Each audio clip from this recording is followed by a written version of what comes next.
In an NBA landscape where versatility is emphasized more than ever, there have been so many players in recent years who've built a long, fruitful career by being elite at just one specific skill.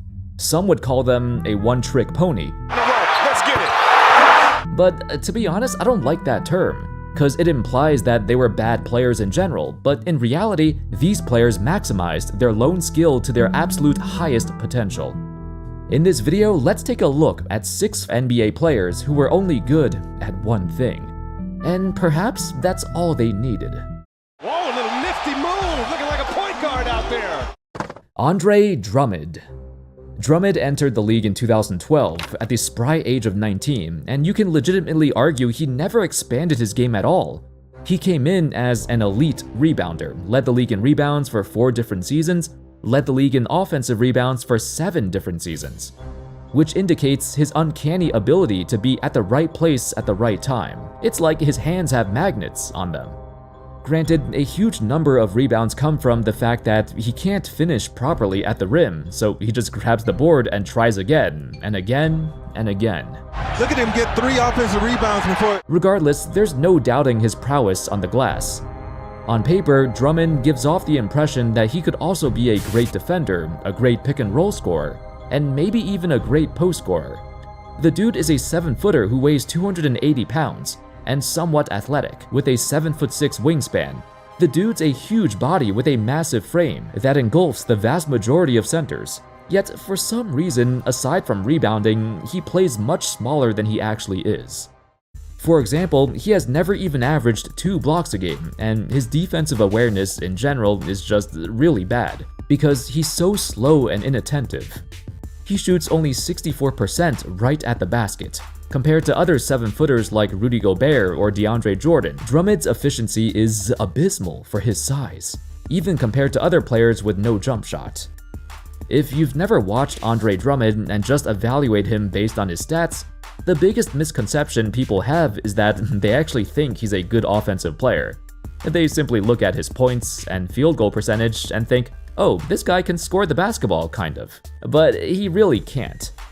In terms of true shooting percentage, Drummond hovered around below average for most of his career, but way below average compared to other centers. A large part of his offensive bag is simply catching passes near the rim, and even then, he struggles to do that.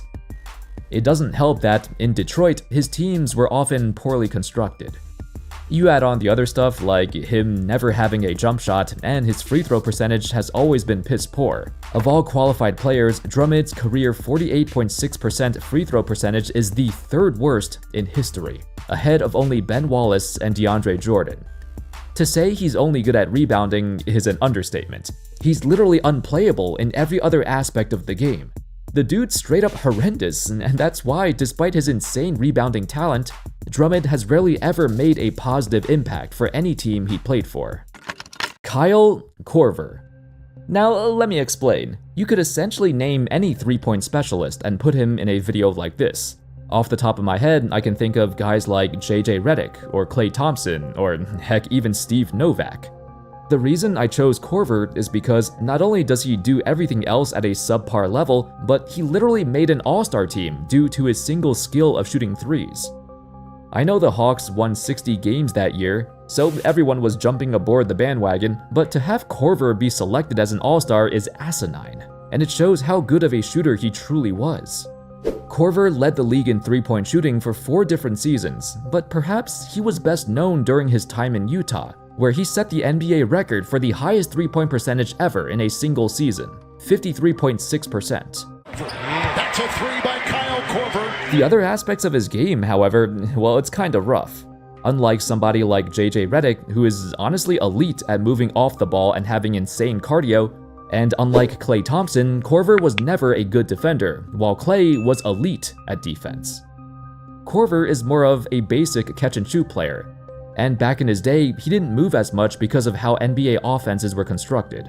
Now, in terms of playmaking, creating off the dribble, attacking the basket, passing, all of that was non-existent. What's even more impressive is that Korver built an entire career off this single skill, and he played over 1,200 games. If he came into the NBA in the modern era, I don't think he'd get as much playing time, just because you can't just be a three-point shooter. You need to defend and contribute in other ways, or else you'll be exposed. I think he's a good example of being in the right place at the right time. The three-point revolution was still in its early stages, so Korver, being an early adopter of the three-point shot, gave his team an edge. So his value was much higher back in his day.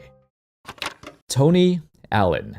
The era of the defensive specialist has greatly evolved in recent years. Much like three-point specialists, you must provide more than just one thing. But back when Allen, aka the Grindfather, was at his peak, he was able to get by with just this singular skill, perimeter defense. Allen was a 6-time All-Defender in Memphis, and a huge reason why they were a top 10 defense for so many years. In fact, he was such a nuisance to play against. Try to close out. It's up to Tony Allen to try to turn off the water. Crowds Lillard and strip the ball free. Whenever a superstar was asked the question, who was the defender that gave you the most trouble? Kobe, LeBron, and even Kevin Durant vehemently claimed Tony Allen was the toughest defender they ever faced.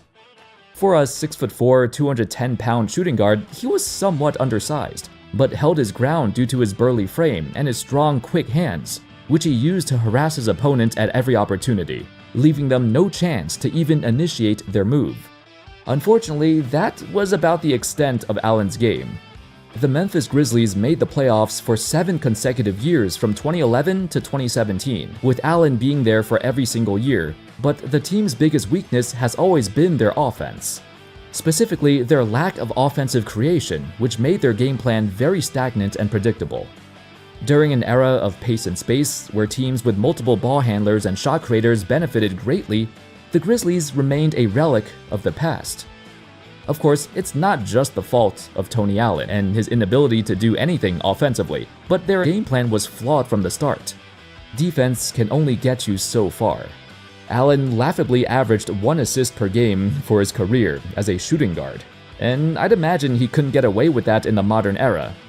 They simply needed another shot creator, another threat from the perimeter, and he never provided that.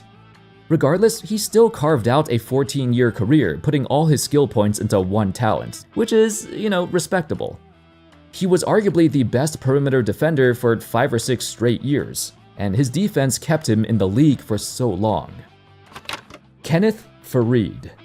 If there was an NBA encyclopedia and you turned the page to the section for hustle and energy, or something like that, the first thing you see should be Kenneth Faried.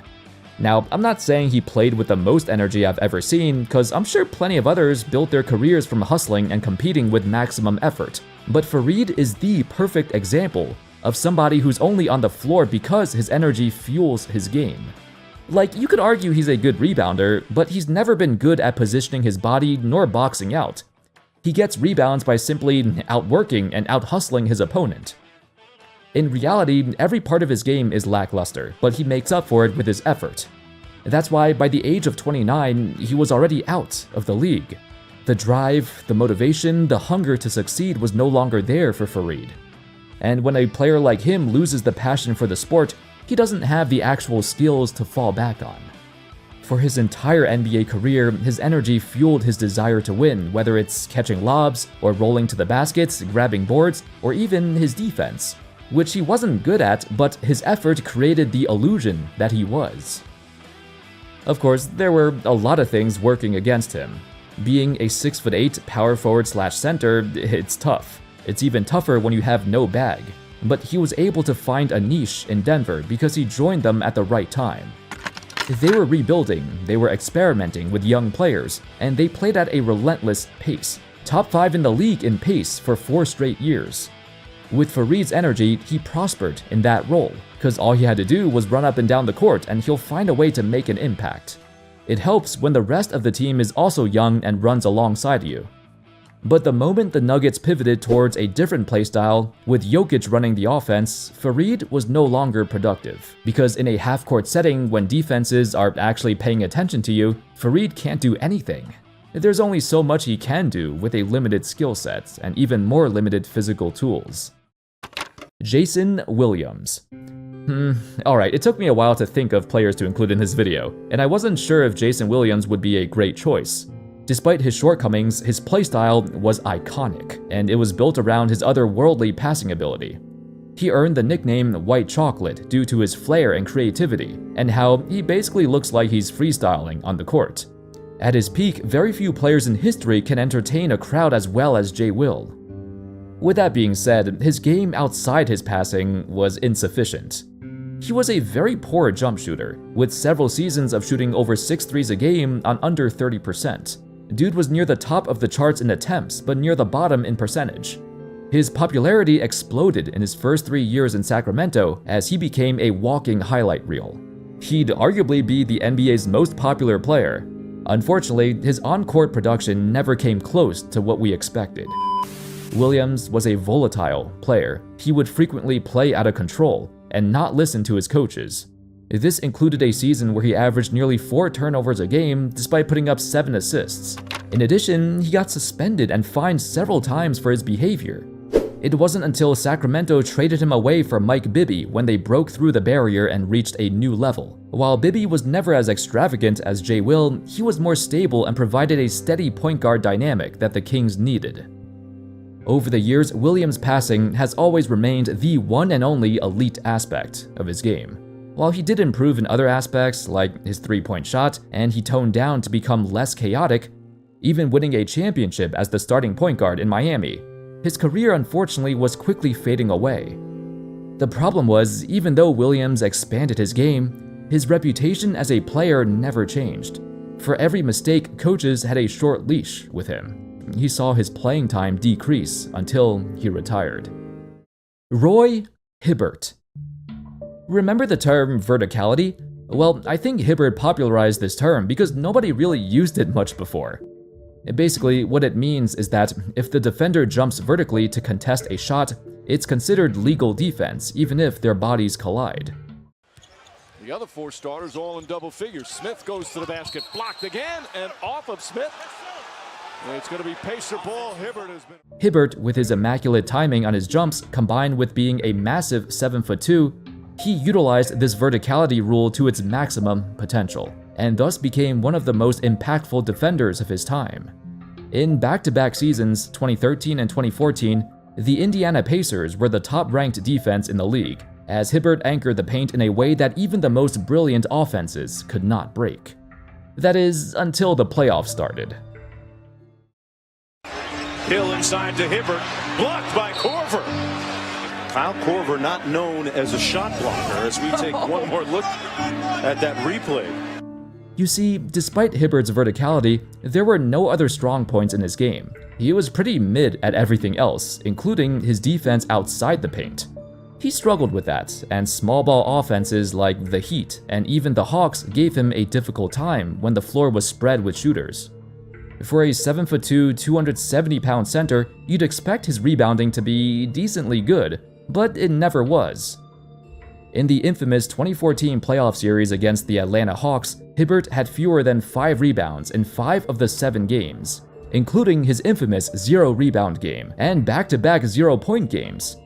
Plus, his scoring efficiency is especially abysmal for a guy of his size. He had years of shooting like 44-45% from the field, despite most of his attempts being in the paint. I still recall when Shaq was literally bullying him on national television, claiming that Hibbert should be averaging 28 and 15, but that was never a possibility.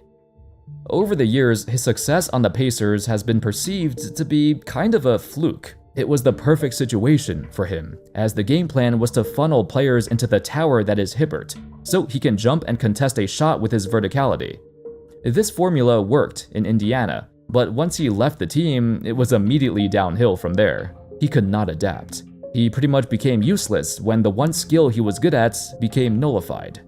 During an era where the center position saw a revival with more and more competent centers on the come-up, Hibbert remained in the Stone Age. And unlike Brook Lopez, he never worked hard enough to expand his game to stay relevant. In just 2 seasons after leaving the Pacers, Hibbert fell out of the NBA. And those were 6 NBA players who found success in the NBA by being good at just one thing. But for these guys, it was basically enough to ensure a long, prosperous career where they most definitely made an impact for every team they played for. Let me know your thoughts in the comment section.